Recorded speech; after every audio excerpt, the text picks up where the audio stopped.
Agriculture में जो है ना खातर खा कोई बजट में जो है ना वो तजवीज़ नहीं पेश की गई, और आइंदा उसमें कोई नहीं बताया गया कि गंदम ख़रीदारी के क्या अहदाफ मुकर्रर होंगे। तो इस साल भी आपने किसानों को अच्छा खासा तंग किया है, बल्कि एक मुहतात अंदाजे के मुताबिक किसानों की जो है ना वो फसल का 1000 से 1300 रुपये तक जो है ना गुज़िश्ता साल से रेट फ़ी मन का कम लगा है। यानी कि फ़ी मन जो है ना उनका 1300 रुपया तो वैसे ही उनके पैसों से निकल गया। और हमारी चीफ़ मिनिस्टर साहिबा कहती हैं कि मैंने गंदम ख़रीदारी ना करके लोगों के पैसे बचाए हैं। हमें तो नहीं समझ आ रही है कि पैसा कैसे बच रहा है, तो हमें समझाएं, बताएं कि वो कौन से टूल्स हैं आपके पास, या वो कौन सी जादू की छड़ी है जिससे लोगों का पैसा आपने बचाया है, जो लोगों को नज़र भी नहीं आ रहा, या जिसके कोई असरात भी लोगों पर नज़र नहीं आ रहे। अल्लाह के बंदो, लोग तो ये जो बकरा ईद आ रही है उस पर कुर्बानी ख़रीदने के काबिल नहीं रहे, अपने बच्चों को कपड़े लेकर देने के काबिल नहीं रहे, लोगों के घरों में राशन ख़रीदने के लिए पैसा नहीं है। लोग जलील हो गए हैं आपकी इस पॉलिसी की वजह से, जो आपने गंदम ख़रीदारी ना करके मार्केट में मंदी का रुझान दिया है। उससे लोग जो है ना वो परेशान हैं, बदहाल हैं, और माली लिहाज से तो वो बिल्कुल ही कमतर दर्जे पर आ गए हैं। तो आप कैसे कह सकते हैं कि हमने जी इससे बड़ा फ़ायदा किया लोगों का? हमें तो समझ नहीं आ रही।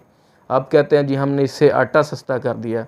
ठीक है, आटा सस्ता हुआ है, लेकिन उसके साथ के लवाजमात क्या कोई वो सस्ते हुए हैं? तेल जो घी है उसकी कीमत कितनी कम हुई है, चीनी की कीमत कितनी कम हुई है, कपड़े उनकी कीमतें कितनी कम हुई हैं? हमें बताएं ना, समझाएं। यूरिया की कीमत कितनी कम हुई है, पेस्टिसाइड्स की कीमतें कितनी कम हुई हैं, और दीगर रोज़मर्रा की जो चीज़ें हैं उनकी चीज़ें कितनी कम हुई हैं? हमें ज़रा समझाया जाए। कि आप कहते हैं जी हम किसान पैकेज लेकर आएंगे, ये देंगे वो देंगे, उससे क्या फ़ायदा होगा किसानों का?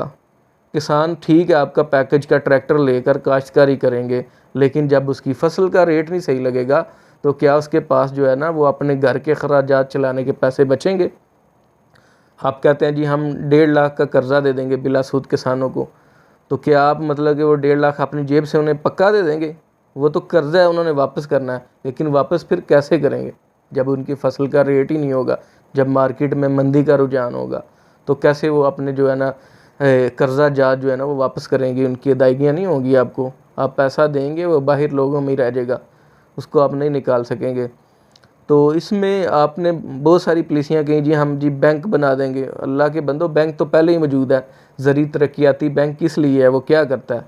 आप उसमें ये देखें कि उसमें लोगों की क्या फ़ायदियत है। आप नई चीज़ें बनाएंगे, उसमें इतना फ़ंड ज़ाया करेंगे, लेकिन लोगों की जो है ना वो फसल नहीं ख़रीदेंगे ताकि वो रुलझे मार्केट में, और उनका जो है ना साल मार्केट का मिडल मैन जो डीलर है या जो फ्लोर मिल के मालकान है वो उनका एहतसाब कर लें।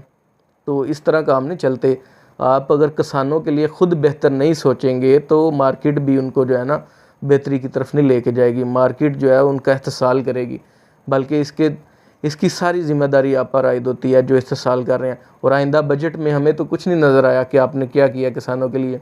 मेन बात फिर वही है कि गंदम ख़रीदारी के लिए क्या आपके आइंदा अहदाफ हैं, क्या आपने मतलब कि तजावीज़ पेश की हैं? हमें बताया जाए और हमें जो है ना समझाया जाए कि कौन सी फसल लगाई जाए। अगर आपने गंदम नहीं ख़रीदारी करनी तो किसानों को कोई अल्टरनेटिव वे दें कि ये वाली फसल काश्त कर लो, इसका स्कोप है, इसको हम जो है ना एक्सपोर्ट कर दें। कोई ऐसी फसल किसानों को लगवाएं जो मतलब कि आप जिनसे उनसे ख़रीद के उसको एक्सपोर्ट करें, जिससे मुल्क का ज़र मुबादला भी बढ़े और किसानों के लिए भी माली जो मामलात हैं वो बेहतर हों। कि आप सिर्फ मीडिया की जो है ना वजह से लोगों में मकबूल नहीं हो सकते, या आप आइंदा जो है इलेक्शन में सिर्फ मीडिया की प्रेजेंस से आप वोट नहीं ले सकते। आप ये समझते हैं कि इमरान खान की मकबूलियत बड़ी थी जी मीडिया की, तो हम भी मीडिया को ख़रीद लेंगे या मीडिया में अपीयर होकर लोगों में दोबारा जो है ना वो अपना अतमाद बहाल कर लेंगे। नहीं, बिल्कुल ऐसे नहीं है। इमरान खान को जो वोट मिला है वो उस पर जो जुल्म हुए हैं, जो मज़लूमियत उसकी साबित हुई है, उस पर लोगों ने उसको सपोर्ट की है।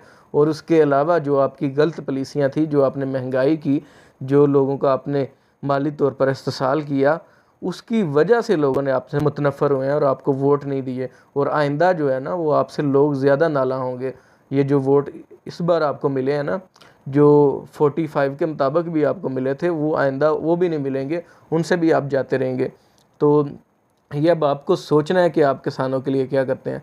किसानों की पाकिस्तान में बल्कि पंजाब में ना बड़ी एक तादाद है और उन्हीं पे मतलब कि मुनसर करती हैं कि क्या कौन सी गवर्नमेंट बनेगी, कौन आइंदा जो है ना वो आएगा। तो देखते हैं अब आप क्या करते हैं अपने लिए, अपनी पार्टी के लिए या मुल्क के लिए या किसानों के लिए। सिर्फ बातें करने से जो है ना वो मामलात बेहतर नहीं होते, कोई अमली इक़दाम भी करना पड़ता है, कोई मनसूबाबंदी भी होती है, कोई हिकमत अमली भी होती है। लेकिन आइंदा बजट में तो आपकी कोई हिकमत अमली जो है ना वो हमारे सामने नहीं आई। हमने नहीं देखा कि किसानों के लिए आपने कोई बेहतरी की बात की हो या किसानों के लिए आपने कोई पैकेज रखा हो कि इतनी गंदम की आप ख़रीदारी करेंगे, ये रेट मुकर्रर होगा और ये किसानों को फ़ायदियत होगी। तो खुदारा होश के नाम लें, ये गरीब और मजबूर किसान जो है उनका एहतसाल बंद करें, उनकी भलाई और बेहतरी के लिए काम करें, ताकि आपकी जो है ना मुल्क में सूबे में जो है साख वो बहाल हो सके और आइंदा आपको कोई वोट मिल सके। अगर ऐसा ही आपके हालात रहेंगे, किसानों का एहतसाल आप करते रहेंगे, तो आइंदा आपको कोई वोट नहीं देगा और आपको नज़र आ जाएगा वाज़िया फ़र्क कि आपने क्या किया था, क्या गलत पॉलिसियाँ आपने जो है वो पेश की हैं और उनका आपको खमियाजा कैसे भुगतना पड़ता है।